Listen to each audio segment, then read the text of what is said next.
Info 24 Sénégal ngir bokk ci ñi njëkk a jot suñu ay xibaar abonné nañ te bës cloche de notification.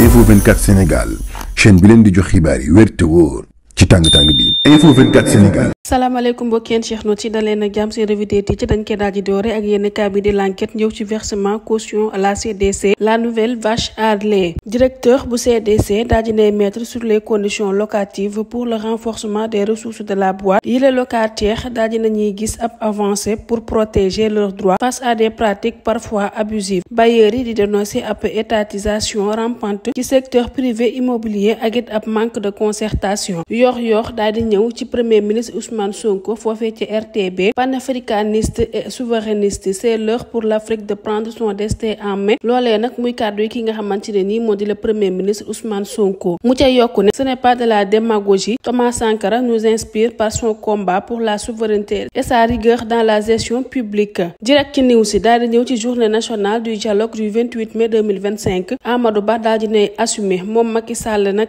ak APR daal di nañuy nekk ñoo xamante ne nii rek dañuy daal di làmbatu. Le chef de l'État di Bassirou Diomaye Faye daal di nay fas yéene amal niki le 28 mai ab nouvelle édition de la journée nationale du dialogue bi la date nag ñu daal di koy instituée en 2016 par le président Macky Sall. Malgré bi les volontés d'apaisement ak it construction collective APR à l'origine même de cette initiative daal di nay décider boycotter bi les édition 2025. L'histoire retiendra que l'APR qui avait fait du dialogue une boussole de la République daal di nay choisir s'en écarter. ca noonee kii di Amadou Ba ak ñeneen daal di nañuy def seen choix daal di honorer bi le héritage. Amadou Ba, le chef de l'opposition à la suite de la dernière présidentielle, voit dans ce cadre une occasion de faire valoir ses positions tey daal di assumer ab présence républicaine dans l'espace institutionnel. Le Soleil daal di ñëw ci 55 ans yi nga xamante ne ni Soleil daal dina koy am 20 mai 1970 20 mai 2025 juróom fukki at ak juróom yoo xamante ne ni Le Soleil daal dina dund. Kenka et tout rayonnant. L'astre de Hann est l'héritier de Dakar Matin et de Paris-Dakar. Djib Diédhiou, Alioune Dramé, Ibrahima Gaye, ceux qui ont fait rayonner le journal témoignent. Le Soleil ñëw ci li nga xamante ne ni moo di haute cour de justice poursuite des anciens ministres. Caution contre liberté. Ndeye Saly Diop daal dinay consigné toll ci 57 millions de francs CFA, la même option offerte aux autres ministres après les DAGE et les fournisseurs. Walf Quotidien ñëw ci rééquilibrage institutionnel de la fonction du PM, risque de bicéphalisme. Sud Quotidien ñëw ci commission d'instruction de la haute cour de justice kii di Salimata Diop sous contrôle judiciaire ñu daal di koy déglu par la commission d'instruction de la haute cour de justice niki démb ci altine gi. L'ancienne ministre de la femme, de la famille et du genre et de la protection des enfants di Salimata Diop mi nga xam ne dañ ko doon toppee ci ay dépenses injustifiées aju ci ab montant bu tollu 52 millions de francs CFA relativement à la gestion des fonds Covid-19 daal dina éviter le mandat de dépôt par un cautionnement de 57 millions versés à la caisse des dépôts et consignations. Les Échos ñëw ci Yeumbeul Comico ab saisine tumultueuse de billets noirs lu ëpp ci 1 milliard ñu daal di koy saisir ñaari policiers blessés, le cerveau du gang à l'hôpital. Il s'agit de 12,724 billets noirs en coupure de $100 et 2800 billets noirs en coupure de 500 €. Les deux agents atteints à la cheville et à l'épaule, le caïd au coude. Arrestation, contrôle judiciaire, dossier chargé. La machine judiciaire à 100 à l'heure. L'Observateur ñëw ci ki nga xam ne moo di Zarko, entendu ce matin à la DIC, l'autosaisine du procureur et les gros risques des nuits judiciaires, l'entretien exclusif d'Éric Favre sur le comportement du lutteur. Moom Zarko, c'est une tragédie, une grosse déception. L'info daal di ñëw ci li nga xam ne moo di fête de l'indépendance du Cameroun, relation Cameroun-Sénégal, communauté camerounaise. Jean Ko Ntong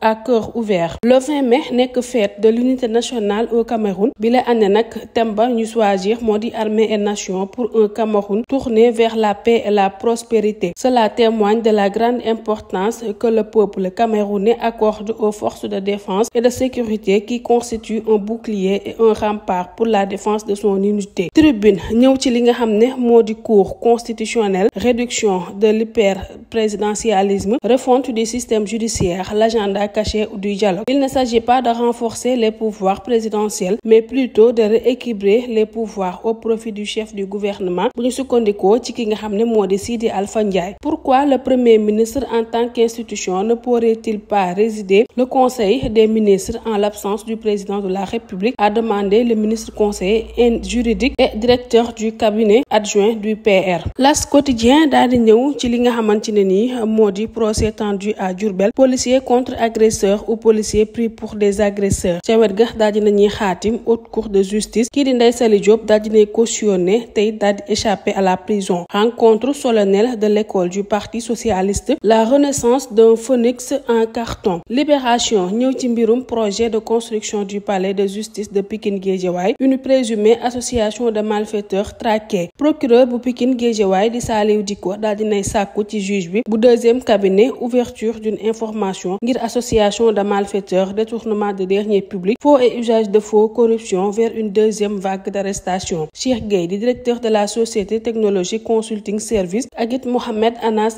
El Bachir Wane, ancien directeur des constructions au ministère de la justice, ñu placé ko sous mandat de dépôt. Visé dans le même dossier kii di Ismaïla Madior Fall devant la commission d'instruction ce mardi. Fonds Covid, Ndeye Saly Diop consigne un chèque certifié de 57 millions de francs CFA et obtient un contrôle judiciaire. Source A ñëw ci outre la diffusion de fausses nouvelles, l'offense au chef de l'État et apologie au crime collé au chroniqueur chargé 3XL contre Nguer. Extrait de sa cellule niki vendredi dernier pour une audition dans une nouvelle procédure kii di Abdou Nguer daal dinay bénéficier niki démb ab retour de parquet ginnaaw face à face ba mu amaloon ak procureur bi. ñu daal di koy interroger ci 5 vidéos, des extraits de ses analyses concernant rapport de l'inspection générale des finances, itam ci mbirum Prodac, rapport de la Cour des comptes ak ay propos jëm ci wàllum terme sud avec le général Biram Diop. Déjà en instruction pour diffusion de fausses nouvelles, bi le chroniqueur ñu daal di koy toppee itam offense au chef de l'État et apologie au crime. L'évidence daal di ñëw ci dialogue national bu 28 mai fii ci Sénégal vers un nouveau paysage politique. Laaj boobee nag la daal di